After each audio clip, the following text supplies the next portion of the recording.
नमस्ते दोस्तों, आप सभी का हमारे YouTube चैनल पर स्वागत है।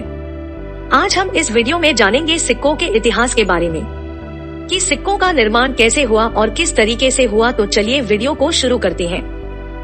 हम सभी की जिंदगी में पैसों की क्या अहमियत है, ये हम सब अच्छी तरह से जानते हैं।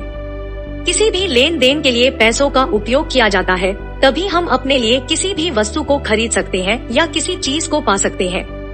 आज के समय में भुगतान के लिए 3 तरह की मुद्रा का उपयोग किया जाता है: सिक्के, नोट और तीसरी आजकल डिजिटल करेंसी, यानी किसी भी वस्तु के लिए डिजिटल भुगतान करना। हालांकि प्राचीन काल में एक वस्तु के बदले दूसरी वस्तु दी जाती थी, जिसे वस्तु विनिमय या कमोडिटी एक्सचेंज कहा जाता था। लेकिन इस व्यवस्था के कारण अक्सर लोग नुकसान में ही रहते थे, जिस वजह से सिक्कों का निर्माण किया गया। सिक्के एक प्रकार की धातु होती है जिसका बाजार में मूल्य उस वस्तु में लगी लागत के बराबर होता है। लेकिन यहाँ पर यह भी ध्यान देना जरूरी है कि सिक्का किस वस्तु से बना है और उस वस्तु की मार्केट में क्या वैल्यू है। वैसे क्या आप जानते हैं कॉइन यानी सिक्कों का चालन कहाँ से शुरू हुआ और इतिहास में किस किस तरह के सिक्कों का निर्माण किया जा चुका है? चलिए आपको बताते हैं सिक्के के दिलचस्प इतिहास के बारे में। तथ्यों के अनुसार प्राचीन काल में सबसे पहले सिक्कों के बनने की शुरुआत ग्रीस के क्यमे देश से हुई थी। हालांकि कुछ मुद्राशास्त्रियों के अनुसार सबसे प्राचीन सिक्के एजिना देश का यूनानी सिक्का है, जो तकरीबन 700 से 550 ईसा पूर्व पुराना है। मुद्राशास्त्रियों के अनुसार प्राचीन काल में एजिना के राजा फेडो के आदेश पर स्थानीय कारीगरों ने इन सिक्कों को बनाया था। साथ ही उसी समय ग्रीक से वजन और माप मानकों की शुरुआत हुई थी। एजिना में बनाए इन सिक्कों को इलेक्ट्रम कहा जाता था। प्राचीन ग्रीक इलेक्ट्रम सिक्कों में से एक सिक्का आज भी पेरिस के बिब्लियोथिक नेशन है, जिसकी तारीख 700 ईसा पूर्व के बाद की है। उस समय इन सिक्कों को ग्रीक में व्यापार करने के लिए तैयार किया गया था, ताकि व्यापार करने में आसानी हो। यूनानी उपनिवेशकरण के बाद यूनानी मुद्रीकरण हुआ और इसका पूरा असर यूरोप के कई बड़े देश जैसे इजिप्ट, पर्सिया, बाल्कन और सीरिया पर पड़ा। ग्रीक के इलेक्ट्रम सिक्के सोने और चांदी के मिश्रण से बनाए जाते थे। यूनान में बने वाले लिडियन सिक्के भी इलेक्ट्रम, सोने और चांदी का मिश्रित रूप ही थे। इन सिक्कों पर कोई लेख नहीं लिखा जाता था, बल्कि जानवरों की आकृति बनाई जाती थी, जिसे शिलालेख कहा जाता था, जिन्हें अधिकतम मंदिरों के पुजारियों द्वारा जारी किया जाता था। इलेक्ट्रम का पहला सिक्का एशिया के कोरिया में मिला था, जिस पर लिखा था फेनोस एमी सेमा, यानी मैं फोनस का बिल्ला हूँ माना जाता है।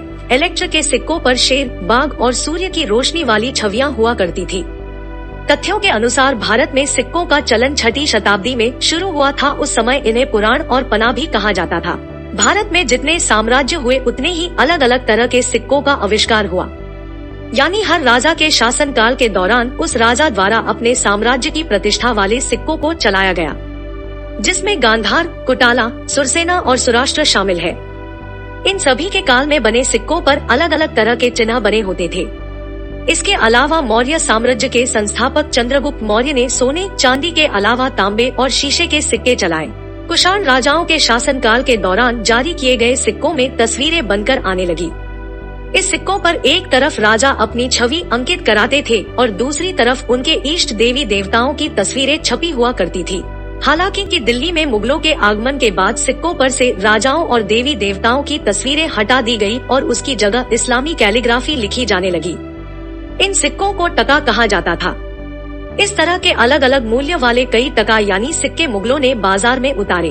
हुमायूं को हराने के बाद जब शेरशाह सूरी ने 178 का ग्रेन्स वजन का चांदी का सिक्का जारी किया और उसी दौरान रुपए को भारत की करेंसी के तौर पर मान्यता मिली, क्योंकि रुपए का संस्कृत के शब्द रुपयकम से आया है, जिसका मतलब होता है चांदी का सिक्का।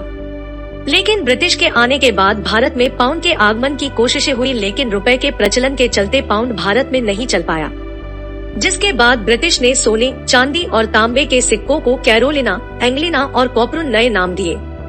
इसके बाद नोटों को सिक्कों से बड़ी मुद्रा के रूप में भारत में लाया गया। 18वीं शताब्दी के बाद कागज की मुद्रा का इस्तेमाल भारत में शुरू हो गया और सिक्कों की अहमियत घटने लगी। हालांकि 1, 2, 5 और 10 रुपए के सिक्के आज भी भारत में चलते हैं, जो तांबे के बने होते हैं। तो दोस्तों, ये थी सिक्के के बारे में जानकारी और सिक्के का इतिहास। तो दोस्तों, वीडियो पसंद आई हो तो वीडियो को लाइक कीजिए, शेयर कीजिए और चैनल को सब्सक्राइब कर लीजिए। मिलते हैं नेक्स्ट वीडियो में, तब तक के लिए जय हिंद।